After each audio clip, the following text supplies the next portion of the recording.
professores, coordenadores, diretores. É um prazer estar estabelecendo essa conversa inicial com vocês, utilizando esse recurso que é o canal do YouTube. Nada impede que utilizemos outros recursos posteriormente, mas para esse passo inicial foi o mecanismo que a gente achou mais interessante.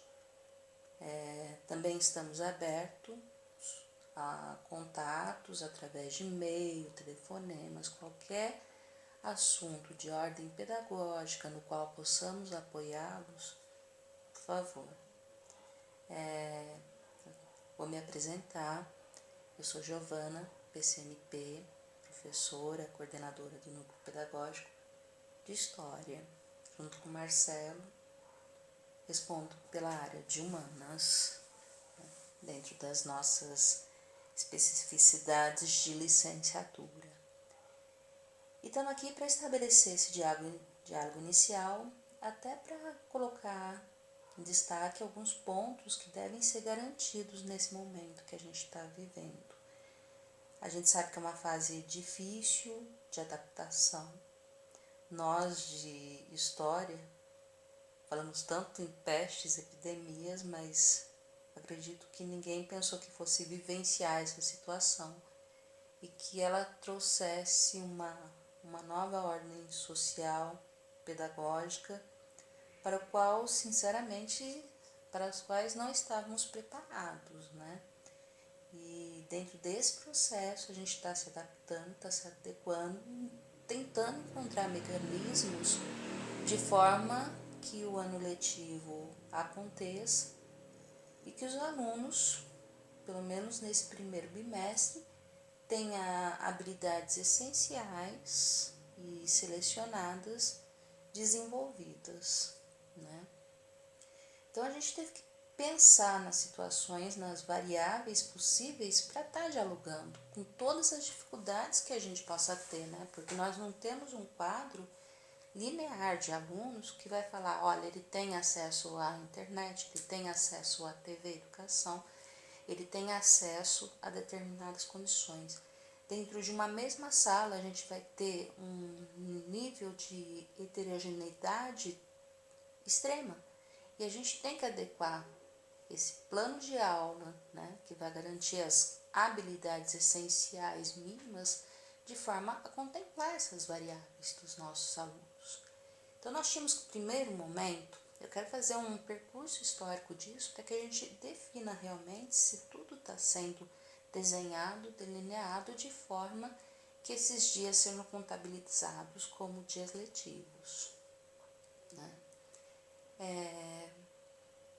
Fazendo esse percurso histórico, então, de curto prazo, a primeira proposta é que tivéssemos a definição, né, daquilo que o aluno teria acesso, porque foi oferecido o aplicativo e as aulas também pela TV, né, mas com as atividades que o professor mandaria para esse aluno. Então, o aplicativo por si, unicamente, ele não responde a uma demanda desse aluno de forma total e plena. Ele é mais uma atividade, assim como os programas da TV. Educação, no caso dos anos finais e do ensino médio.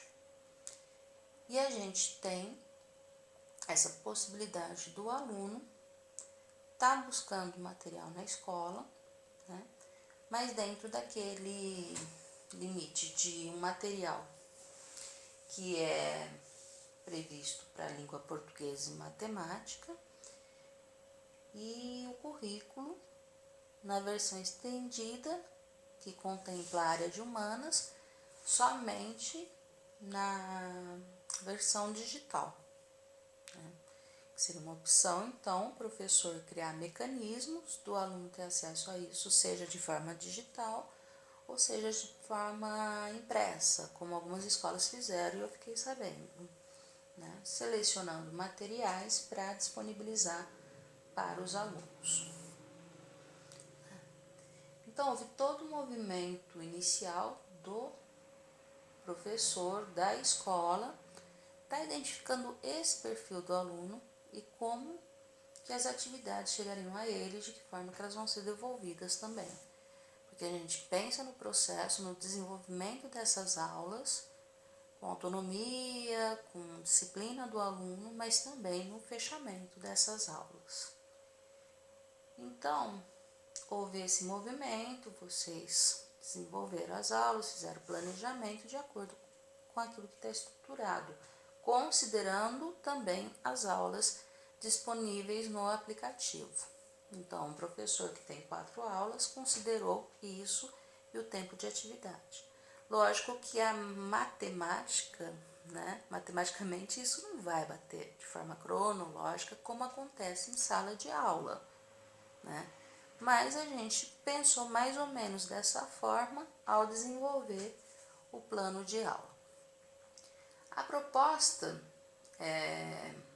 durante a semana de replanejamento foi que essas aulas fossem delineadas em cima das habilidades elencadas pela SEDUC. Então, nós recebemos uma relação, vocês têm à disposição, das 4 habilidades. Foram selecionadas 4 habilidades dentro do currículo, Lógico que a gente faz a diferenciação, porque o currículo dos anos finais já está estabelecido, já foi homologado, enfim, já passou pelo processo de BNCC, análise, enquanto que o currículo do ensino médio entraria nessa fase de discussão. Na verdade, isso está encaminhado e eu quero fazer depois um vídeo com vocês sobre isso, que é essencial que nós nos envolvamos nesse processo de construção do currículo para o ensino médio,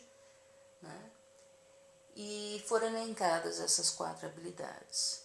Quando você se reporta ao material, ao currículo, a versão estendida do currículo, a gente vai encontrar a sequência, a situação de aprendizagem desenvolvida ali. E fazendo um estudo, que é um mecanismo bastante interessante, A gente vê aquilo que tem para criar em cima, porque nesse processo de adaptação a gente tem que criar em cima desse currículo.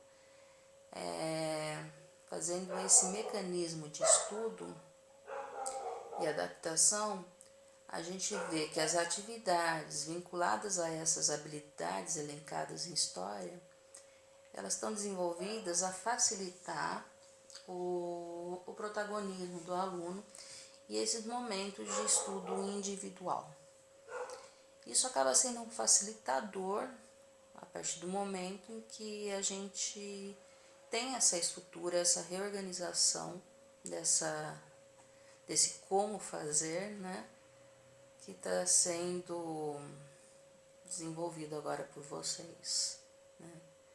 Porque quando a gente pensa no currículo, os conteúdos conceituais que nós temos que desenvolver, as habilidades a serem desenvolvidas, o como fazer isso hoje é que se torna um dificultador de fato.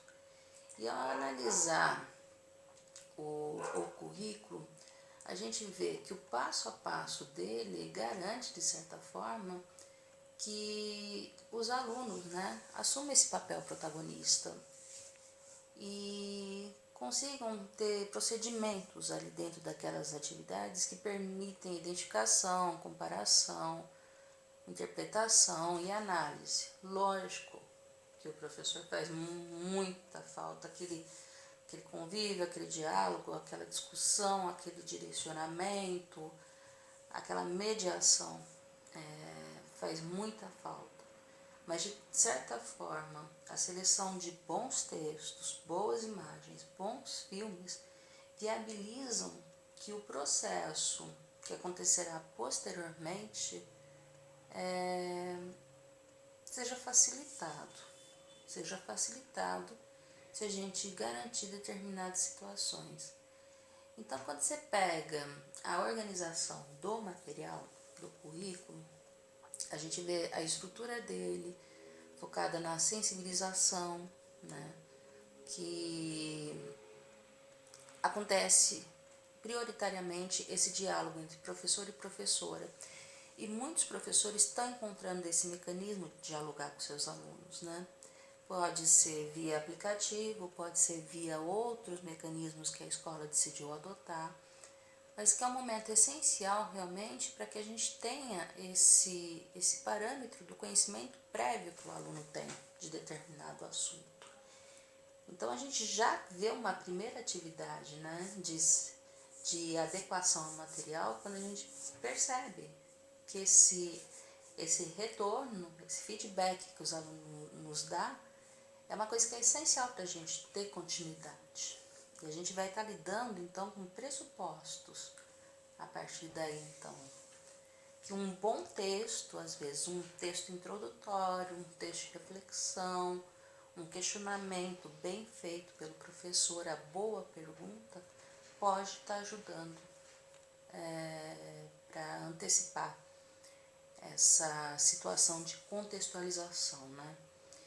Que é o momento em que ele começa a refletir sobre esse contexto histórico, como ele vai estar sendo construído, através da análise das diversas fontes que serão oferecidas para ele.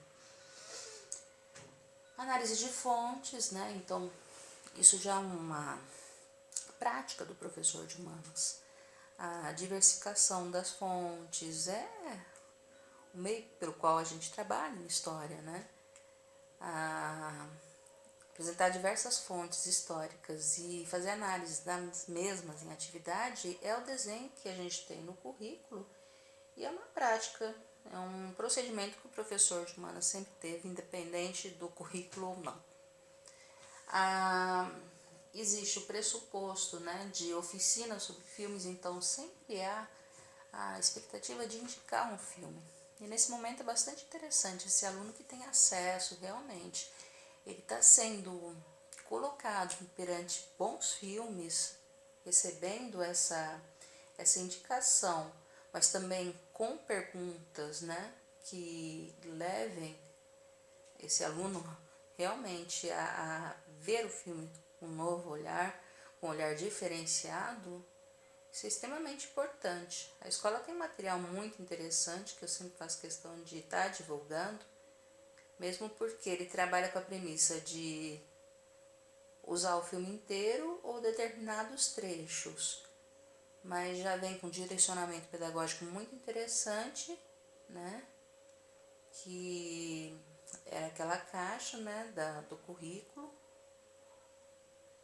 que seria muito interessante que os professores retomassem essa dinâmica, que adotassem essa dinâmica, não digo agora, mas posteriormente, quando tiverem acesso, para que possam utilizar esse mecanismo de forma muito mais efetiva na escola de fato. Existe a questão da problematização, e isso que é interessante garantir tanto na escolha de um bom texto quanto na escolha de um filme,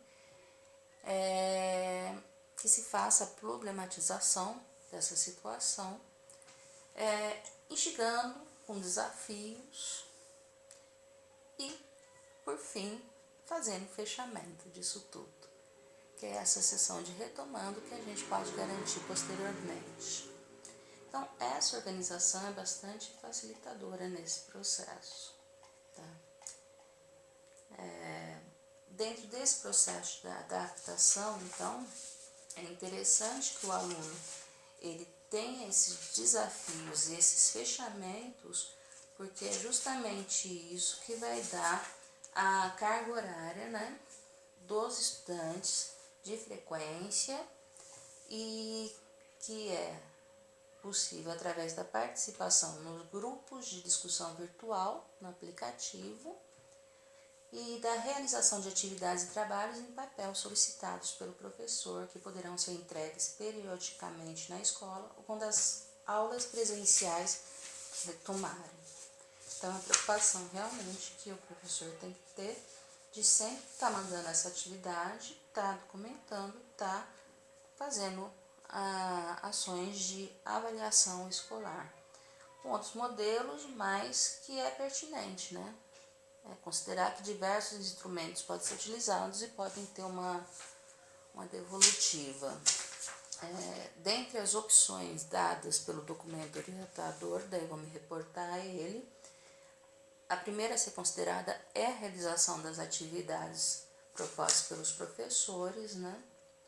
Projetos, pesquisas que esse aluno possa fazer, as avaliações internas, né?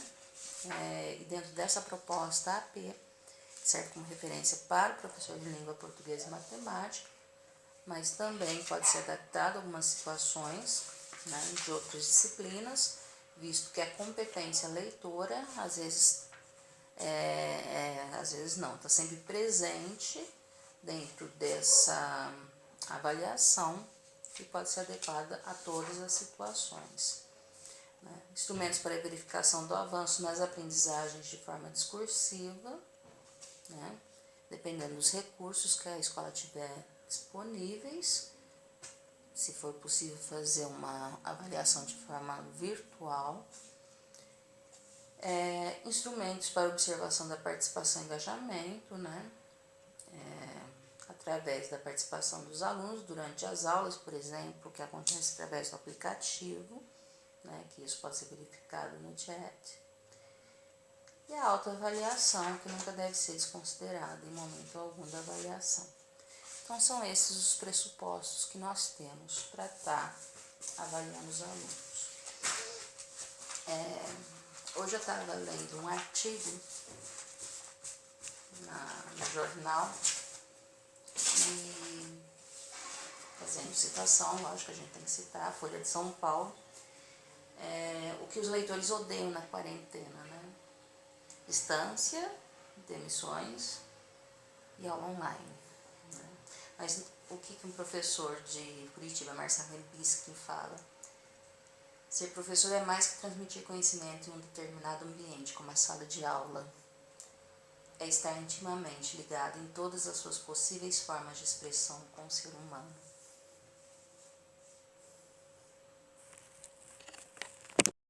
Eu quero agora encerrar minha fala, né? Dando continuidade, na verdade.